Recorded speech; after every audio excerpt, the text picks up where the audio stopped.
I had the privilege of joining Paul and Carol in 1984. 1985. My wife and I came, and Paul and Carol asked me to come as a counselor to the Bridge.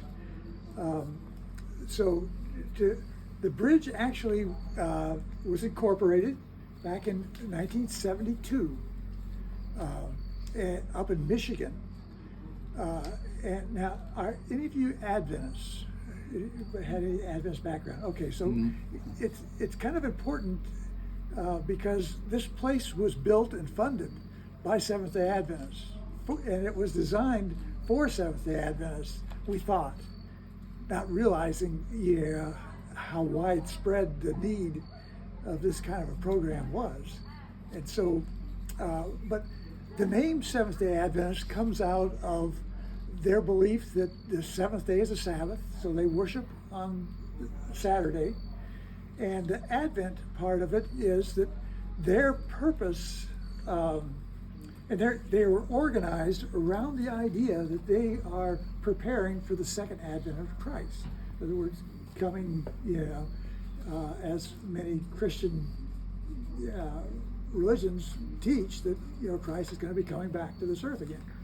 And so, and they were born out of a disappointment back in 1844 when they thought Christ was coming then, and he didn't. And so they re-looked at their prophecies and decided that he was coming, but they didn't know when. But they were going to be prepared for it. And to be prepared, you had to live clean. And so alcohol, drugs, caffeine, and meat were not considered a healthy way of living. And the difficulty was that the Adventist Church had no way to deal with addicts because they were of a belief that, believing in God cured everything. And so the difficulty was that many young people in the Adventist community, were trying drugs and were becoming addicts. And so that's kind of a very conservative religion based on the second coming of Christ. This property here, this whole valley, was originally owned by an Adventist, and he was planning to set up a community, or was hoping to set up a community of Adventists that were getting ready for this end of time second coming.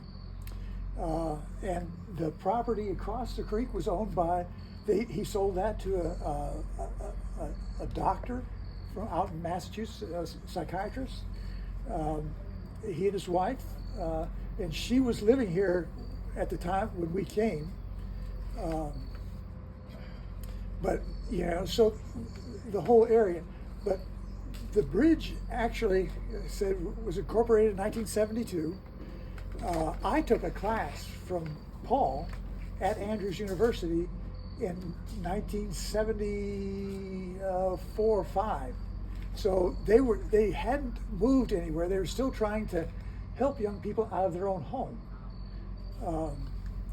And that had, some difficulties, and so finally they were donated some property down in Williamsburg, Kentucky, which is on the southeast corner of Kentucky on the Cumberland River. The difficulty was that the Corps of Engineers had regulated that nobody could build a certain distance from the river. And so the building sites were very limited. And it didn't have any water up there.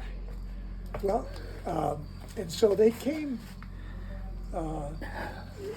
another individual donated some property in Stanton, Kentucky. And so they, and while they were at Williamsburg, the Bridge was in a parking lot of a convenience store. They had pulled on a mobile home, and they had a couple travel trailers, and they hooked up the water and the sewer, I guess, to whatever that convenience store offered, and that's basically where they did, their counseling when they weren't looking for property and deciding where they were actually going to build the bridge.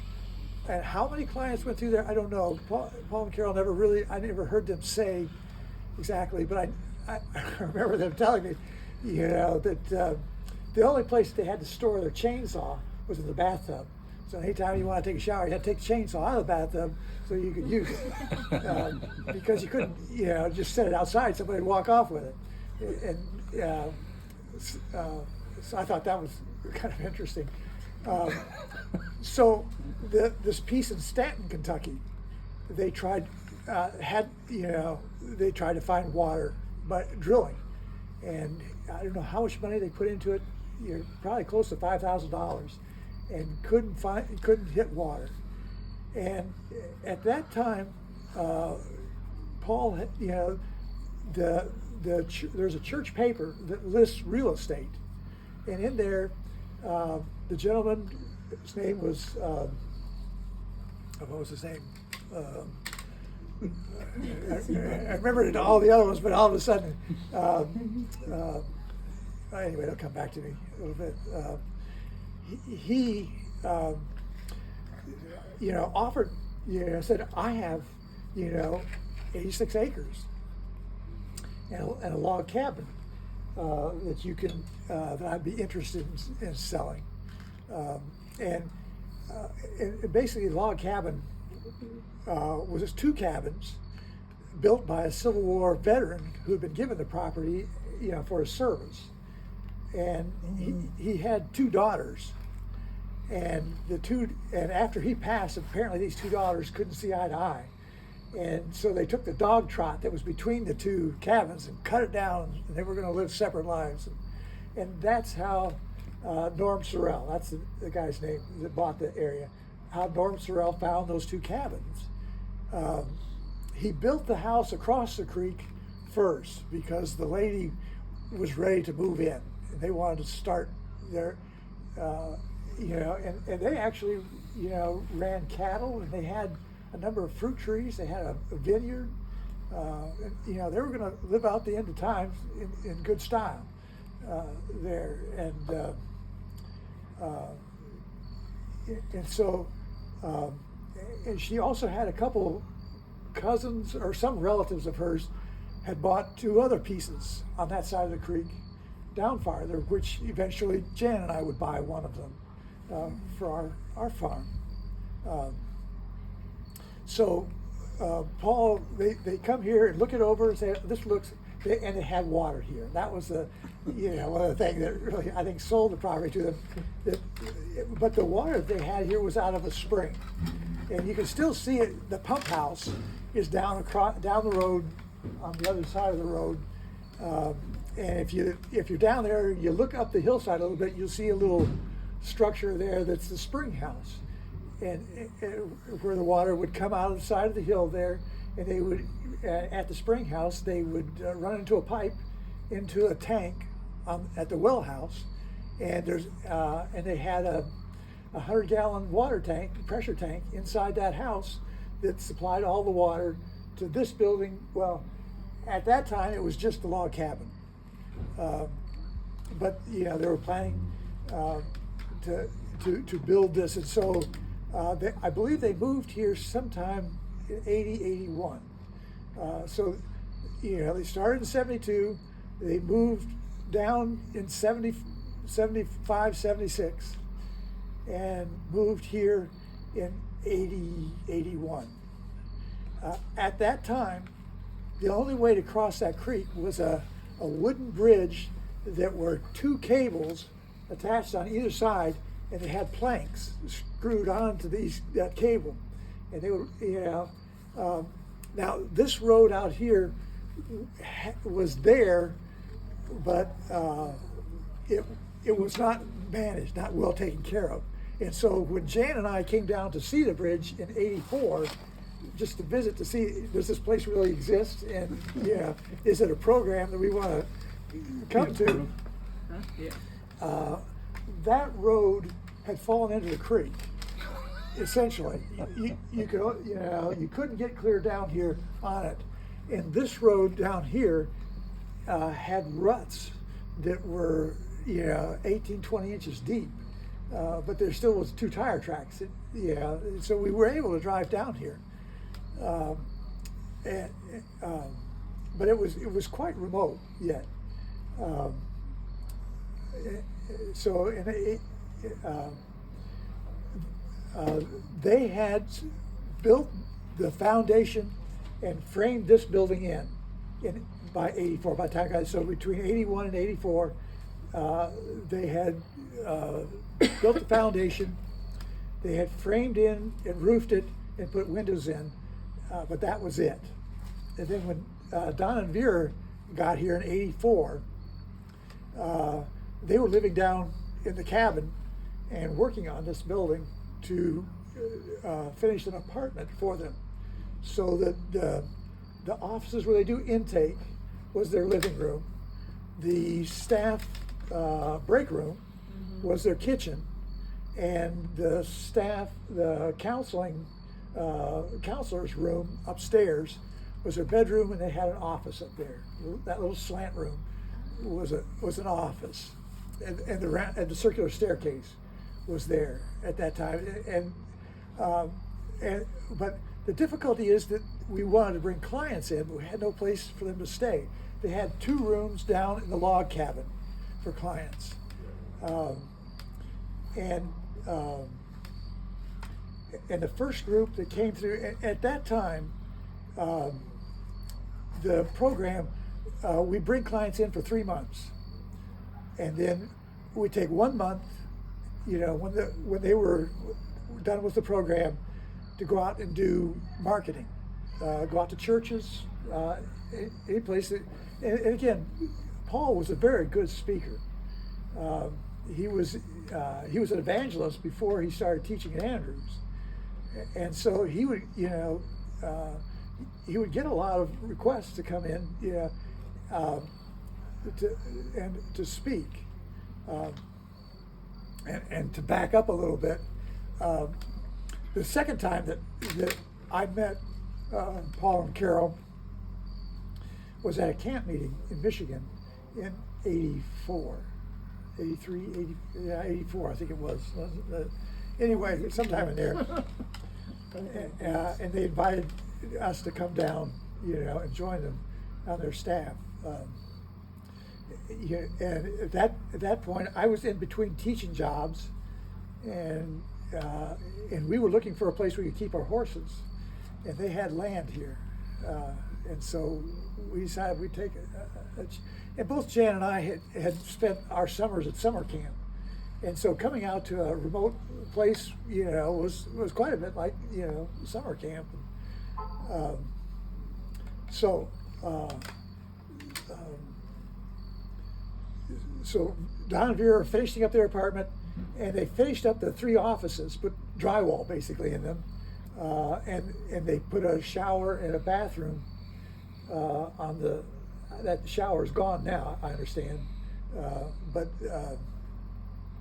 and those were client rooms for the first group that I was here for. So that's how we finished up the lodge. Okay, and the way the lodge was finished was that there was an organization called Maranatha International, and they would go around building churches and schools in different places, and they agreed to come, and they finished up while we were doing clients. We started in September. We're going to go to November. And this group came in November, I believe it was, and started building, putting in insulation, finishing up the electrical. The plumbing it was already in, and then they did drywall. Thanks, Lenny.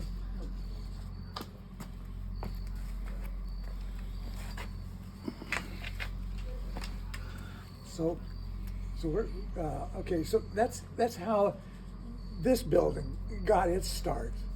Now the next in 86, we had two couples come to the bridge to start work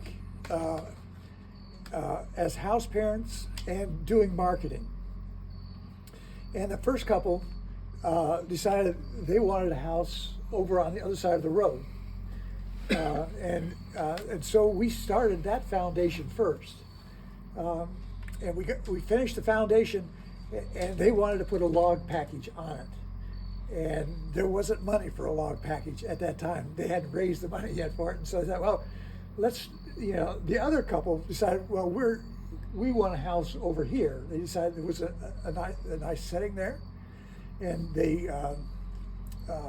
so we left that foundation and went over to this one and brought in a dozer, dozed off the site, and got the foundation in. And so now we're looking for a framing package for that one. And again, money's short. So they were checking around and found a contractor in Portland, Tennessee that had started a project to build some retirement homes, as I understand it. And the program fell through. The funding dried up, and so and how they were building those was that they would manufacture all the walls and put them on a semi-trailer, and take that to a site and take a crane and set them up on or lift them by hand onto the frame. That way they could put the house up the building up real quick. And so they said, you can have, we have this semi truck that we're trying to get unloaded. Do you want it? And we said, sure, send it down. And so it came down here and sat down there for probably a couple of weeks anyway, until we got the foundation ready, to set the, and got a crew in. I believe it was, again, the Maranatha Flights group came in, and they framed it and got it dried in. But again, money ran out. We were trying to, figure out how to finish this, and so it sat there for 2 years. While they were trying to, while Paul and the board was trying to do fundraising. And basically what happened was that in 87, Lauren Peterson joined the bridge staff, and he had 25 years of recovery in AA, and so and his whole point of coming to the bridge was he wanted to replicate it up in Canada, start a program for young people up there, and so he got busy, so they started doing. At that point, I migrated from the counseling part of the program, dealing mainly with the physical plan, because Carol and Lauren could run a group by themselves, and with the construction and everything else going on, I was needed elsewhere, and so yet I was still doing we did a work therapy program at the bridge. So in the morning you'd go to group, and in the afternoon there would be a short session of one-on-one, and then after that was we were cutting grass. The log cabin was heated with wood. We had electricity here, but the electrical panel in the log house was not designed for electric heat, and so they had a wood stove, and so we would split wood, with the clients. The people that were living across the creek had just brought in a timber company, and they had logged their whole place, and so there was a lot of firewood in the area, and so and one of the other things, we didn't have trash pickup. Like right now we have a trash company that comes and picks up the trash. Well, back then there was, they didn't work. Number one, they couldn't get their vehicles into the bridge to pick up the trash, and second, there wasn't anybody doing it. And so we would have to burn all the burnables, and anything that wasn't burnable got put in trash bags, and then every Friday we would go out to the incinerator, shovel everything that didn't burn into the back of the trailer, and haul it out to a dump out in the back of the property. Fortunately, in let's see, I believe it was probably '88. One of the board members, by the name of Stan Densky, saw what we were doing here and said, "You need a backhoe. To do what you do. Let me see if I can find you a backhoe." In the process, he also had a brother that was quite a gambler and had hit it big down in Las Vegas and was looking for something to do with his money. And so his brother said, "I know what you could do with it." And they had been talking with the people across the creek because she was by herself now. I said, I got a question. Yeah. So that logged all that lumber. How would you get it? Would you get it from them? Did they ask for it? No, it was sold to the lumbering that came in because she still owned that property. Okay. So she got the money for it. It was just what was left from them lumber. So all the tops of the trees that they couldn't turn into lumber were left behind, and so we could come through there and clean up, sawed that up for fire. Okay. And whatever we cut on her property, we had to leave her half of it, because she was burning wood as well. Okay. So in '88, they were able to purchase that house. Originally, they were going to buy the whole property, but she wanted quite a bit more for that. And she decided she'd sell, 11 acres and the house, which included the field down by the creek and the red barn up behind it. And so that's how that became part of the bridge. So let's see, where are we at? So the water. Let's talk a little bit about how did we deal with water? Well, I mentioned that they had the spring and the pump house, and to get water up to this building, they had to come up that line by the trees where the walk is, and as you can see over here, that was all limestone rock, and so they had to blast all of that, come up here to get a water line up here, but and they didn't worry too much about covering up their blast holes. And so when I got here, there were rocks sitting in those trees up in the limbs, and every now and again one would fall out, or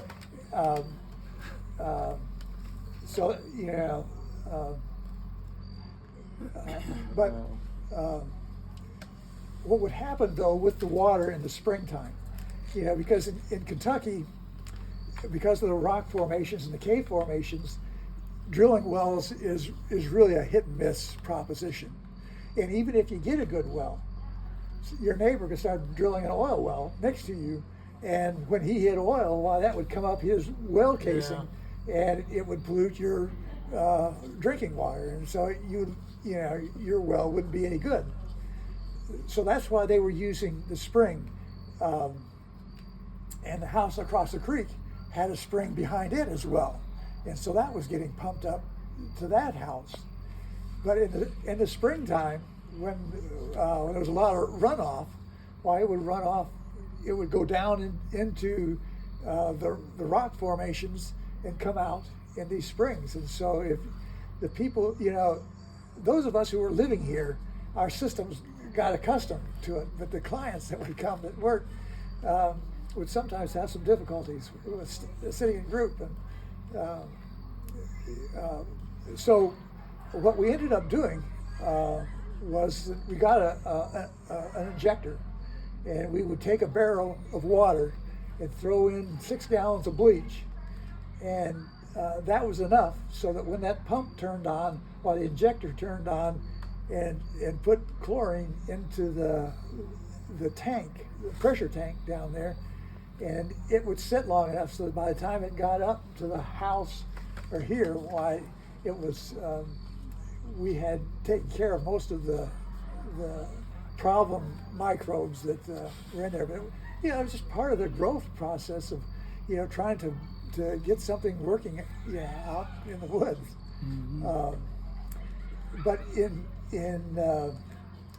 let's see, in I think it was 1995. So this is probably 10 years after we were here, and Jan and I bought the property in '89 and built down there.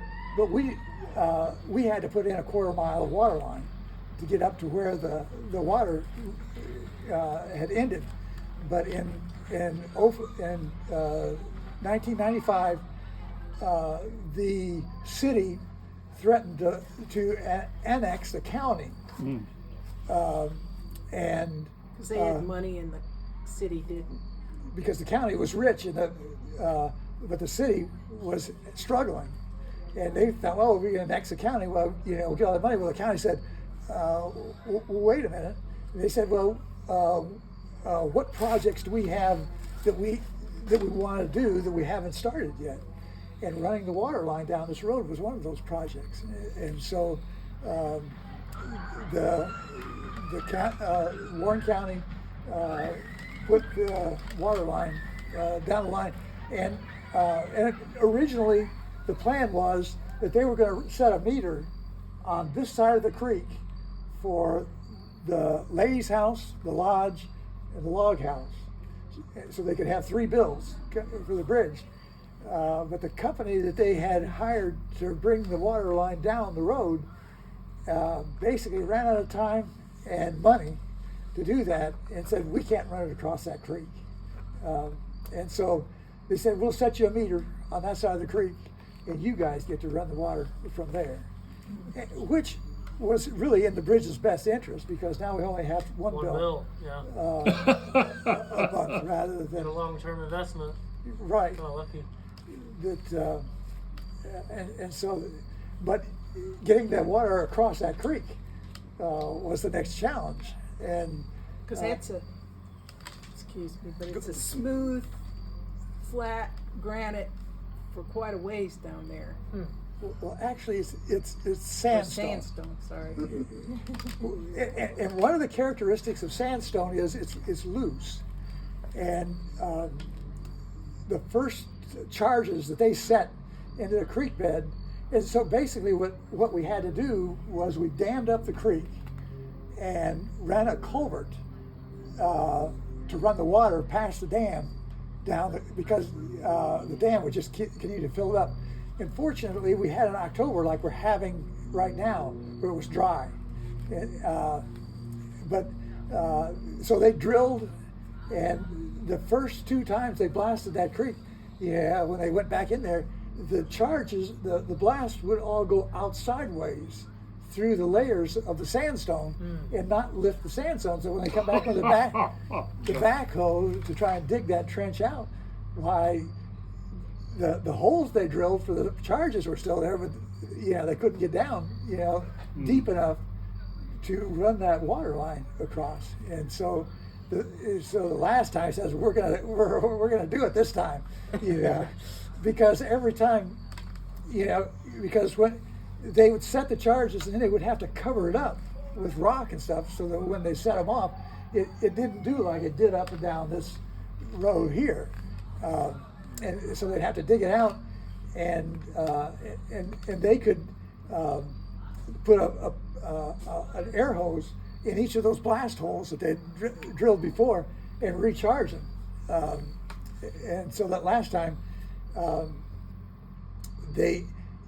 it still was not as effective as it is as blasting in limestone. Limestone works a lot better, but they got it deep enough so that we could lay the sleeve in it and pour concrete over the top of it, but and then hooked up to the water line that we already had here. But that's how we got city water on the place. So let's see. So we've talked about how the lodge got here, how the ladies' house, and how the men's house got here. Now, how the program got to be what it was today is another part of the story of the bridge, because that first group that came through that I was a counselor in, we only had 6 people. Well, I think we only had 4 people actually complete the program.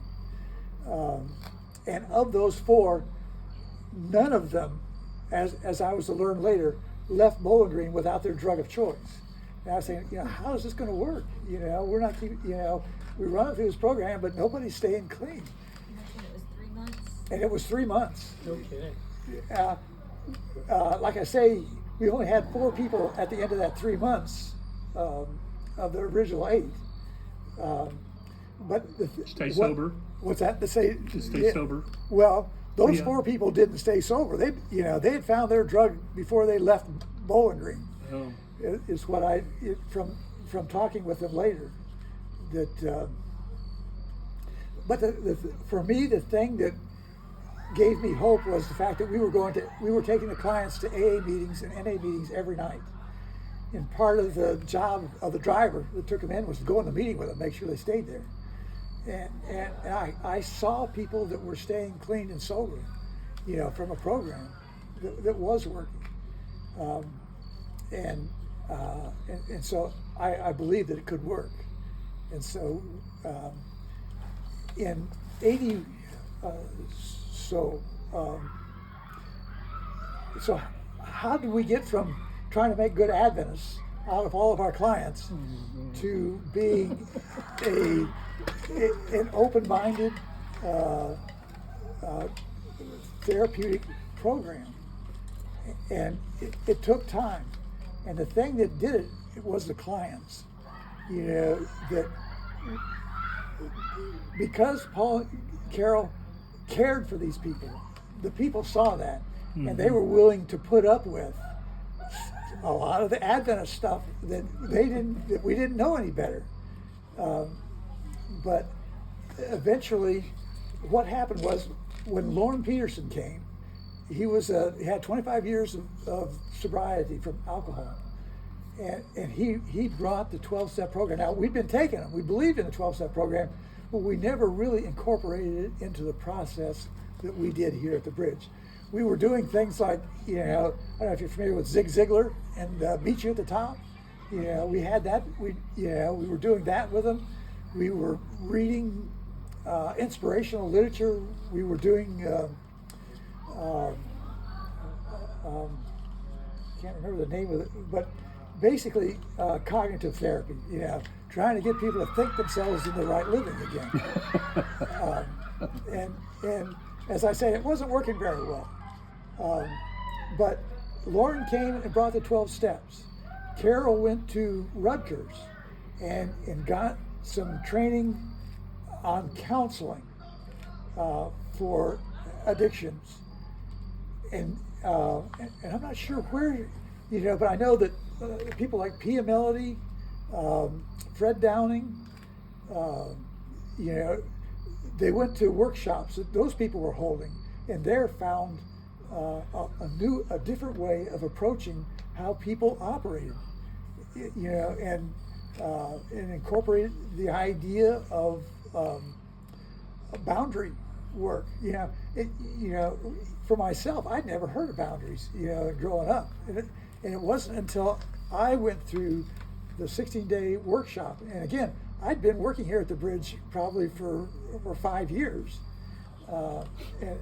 and the thing that kind of that pushed me in that direction, that when we came here, we were house parents, across the creek in that house, and also trying to raise 2 small boys at the same time. And they were one. Yeah. They were 1 1 and 2 or 2? 1 and 3. 1 and 3. And it just wasn't working for us, because I was spending all my time, trying to get this place going and keep the lights on, the water running, and then taking clients to meetings at night.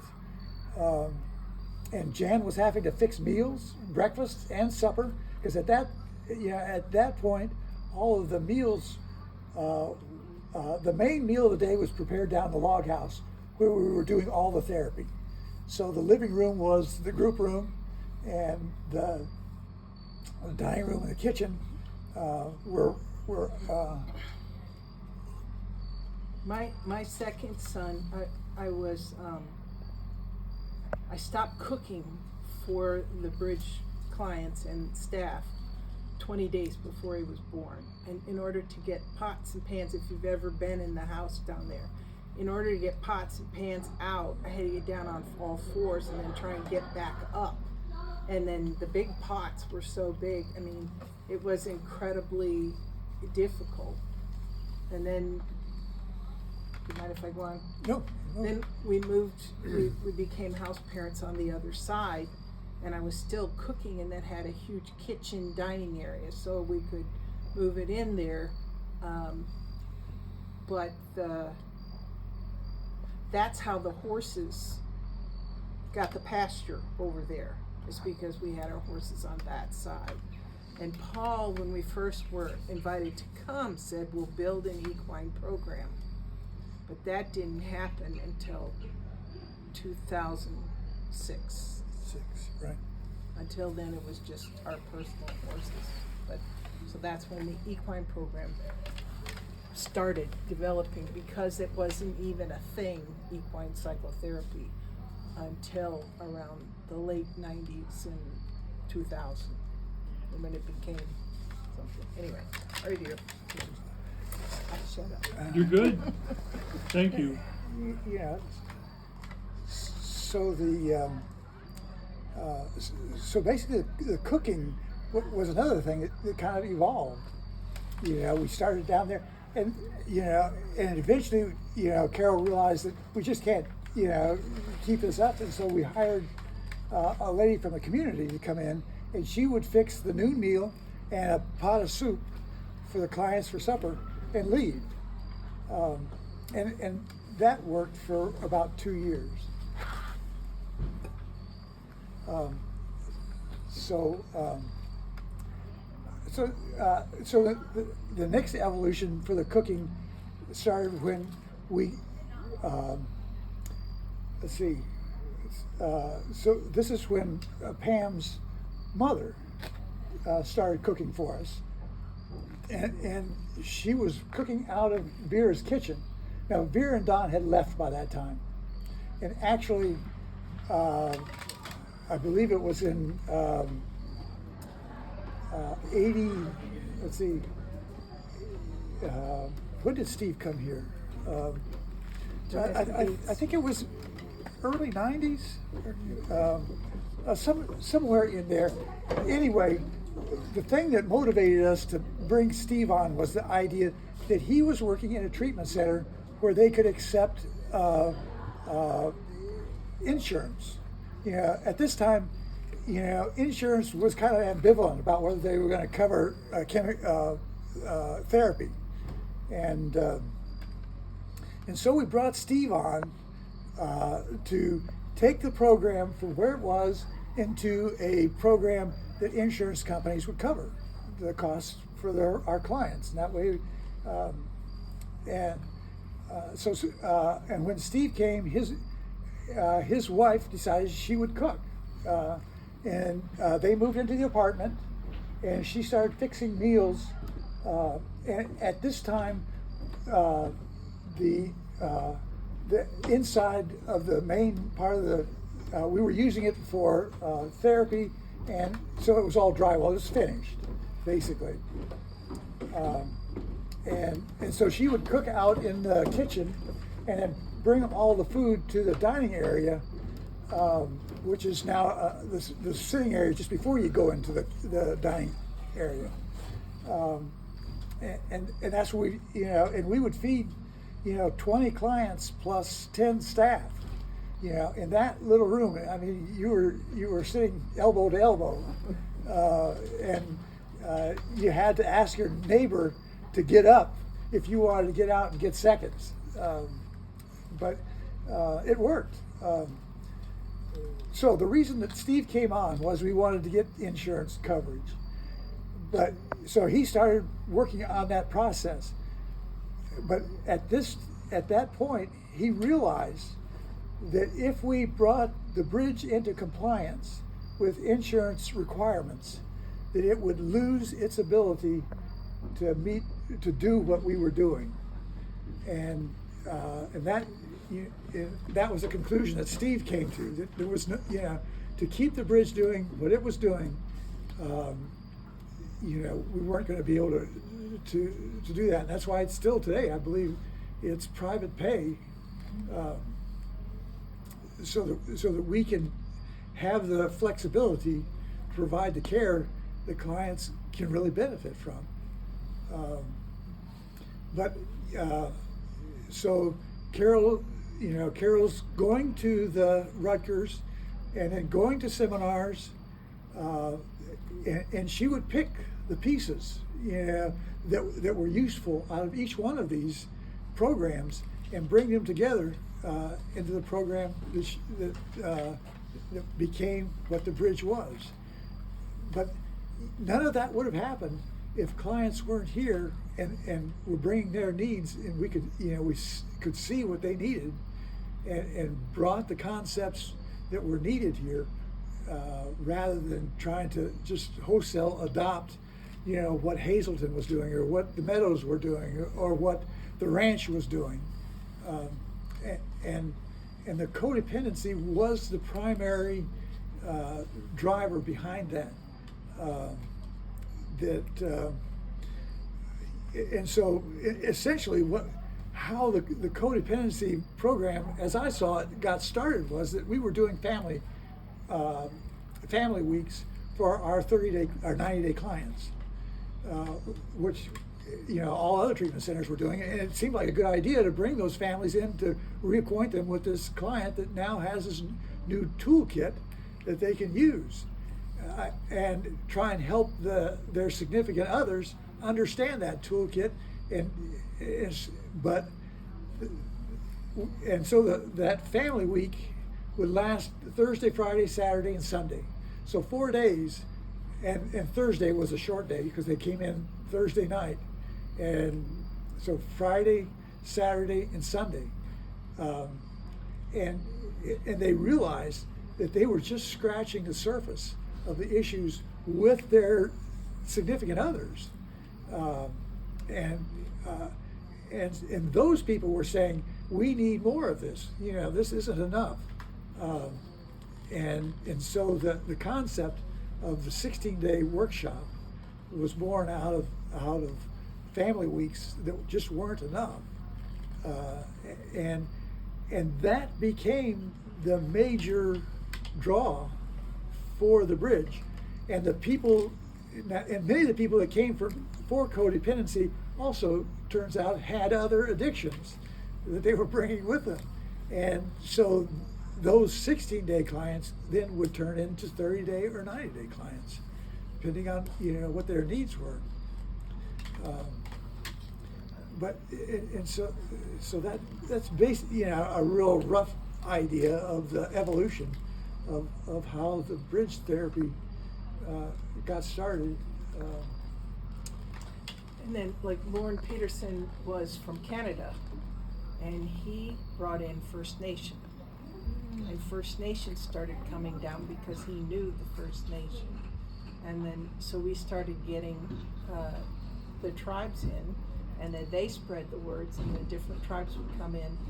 And then also, we had several therapists. There was one in New York City that started sending families. He'd send one, and he was so impressed with what they did. They started sending the whole family, and it was an Italian family. So I think all told there was like almost 12 people that came, but they told someone, and then their family came, and then pretty soon we were running like Ed's talking about the 16-day program. And the unique part for me, as I sat in the program, was to be able to see the damage the alcoholic did and the damage their family was doing, and both sides could see, even though the family members weren't in there together, but there were addicts and codependents in there, and they could each see what their different things were doing, and it was quite eye-opening at the time. And Carol's program was not even, as she produced it, it was not really standard fare at that time, Carol Cannon. But then it gradually became the model for what goes on, codependency. But at the time, it wasn't really known.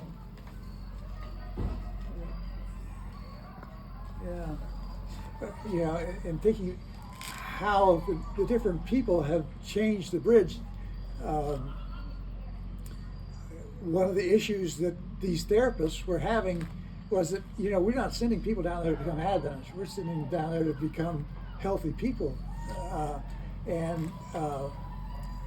Particularly the guy in New York said, you got to start serving meat. None of my clients want to come there because you're just having a vegetarian diet. And finally they relented on that one. Now the coffee was a little different, they resisted that one for a long time, and finally, I know it was probably about 1 or 2 years before I left, they finally said, all right, we'll let you have a coffee with your breakfast, and If everybody got there on time. yeah. And so it gradually, that the open-mindedness, and that was the thing about Paul and Carol, that they were there to help, not to convert people, and that care that the clients experienced, I think, is what kept others coming back and participating with it. I have a question. Yeah. With you saying, how they were vegetarian, no caffeine, all of that, like really clean eating and whatnot, what was their view on prescription medications? Oh, very important. I say that because the second group that I was counseling a part of, I was part of the counseling staff. We had a client come in that had schizophrenia, but would manage it with medication. But he didn't want to take his medication, and pretty soon he was seeing stuff, hearing things, and we were the devil, and we ended up having to send him into the hospital, get him back on his meds and get him settled back into it. So we encourage people, and there came a point where they were, if the medications were things that might be could be abused by other clients, they had to be locked up and they were administered by the staff. Right. So, but I don't ever remember a time where they said, "Well, we want you off your meds." They were very much oriented towards what's best for the client, and we had some pretty good reminders of why that was important. Of people to get off their meds and.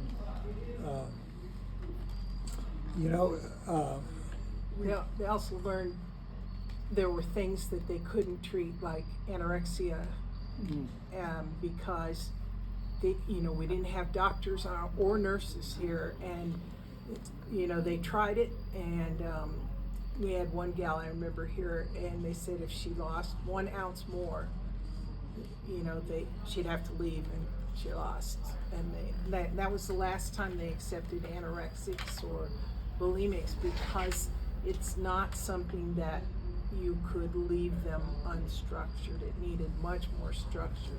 So that's why he's talking about the schizophrenic and some of the things just weren't, they were beyond what we could handle here. In my experience, Carol told me, she goes, I would have put you on medication, but she didn't know what kind because she didn't know what was going on with me. And it's taken me years since I've been here to realize what it is I needed. I needed antidepressants. Now I need medicine to keep me awake because I almost got narcolepsy and, little things like that. But, someone can appear to need medicine, but you may not quite know what it is until you dig deep in the, finding out what it is that works. It's got to work is the bottom line. Right. But whatever you take, it's got to work. If it's not working, then that's not what you need. Right. They did have clients that would come, and they had a couple of,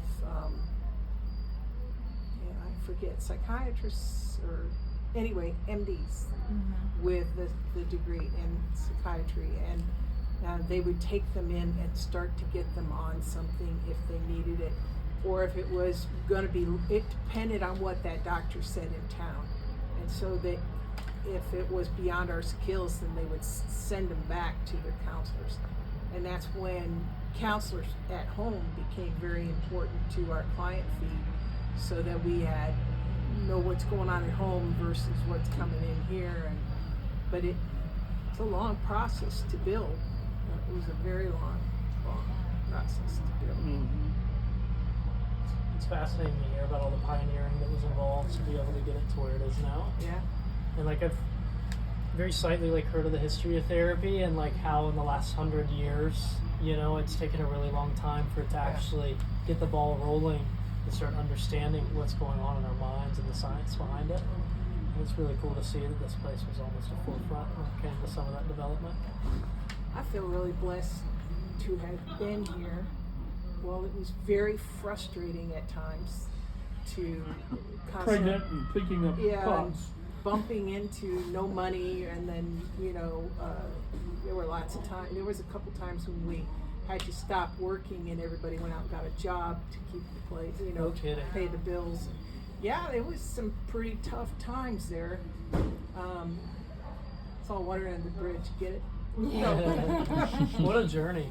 That's Yeah, it's it's- absolutely wonderful. But it really makes you realize and appreciate that there really is a higher power, and he really is here, because there's no way on the planet this place would continue to keep growing if it weren't higher power driven. Sure. Yeah. 'Cause y'all ran into obstacle after obstacle after Mhm. obstacle.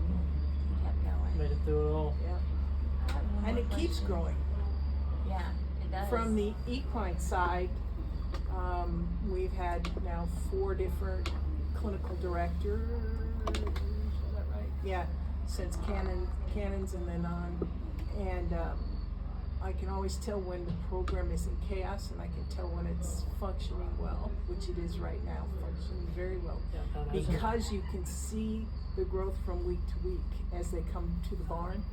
And we only see them for an hour and 15 minutes or so. Interesting. But you can see a fascinating leap in how they develop and their differences and their growth. So you almost get this offset perspective of what's going on at the bridge just based on your window Mm-hmm. in terms Yeah, of yeah, I management can of tell you right off therapists when it or- wasn't working and then when it was, but it's always gone forward. That's the fascinating part of the bridge. No matter who came, and we had, I think one other thing that of all the people that you mentioned that helped grow the community, AA community and NA community in Bowling Green, had a big factor in the growth of not only the staff here, but the clientele. Both Ed and I sponsors were from the NA and AA meetings in town, and just a wonderful thing that they gave us over and over again, the support. They'd come out and they would do speaker meetings, and COVID was really difficult because we couldn't get out you know, in the meeting form, and it was more difficult. And just a side note about the bridge's impact on the community around us. When Jan and I came down to visit the bridge the first time, we had general directions on how to get here, but you know, there weren't, and so we stopped at the Minute Mart up there on 31W, thinking, well, you know, maybe they can, you know, fill in the you know, our map a little bit better. And don't you know that there was somebody up there that knew where the bridge was, and you know, and gave us directions. And I think the main reason is that clients, when they come here, they have addictions, and when the drug is calling, they go, and they would leave in the middle of the night, you know, because we don't have locks on the doors, and they think that because they had driven, you know, they you know, were riding in the van going into town, that they knew how to get in there.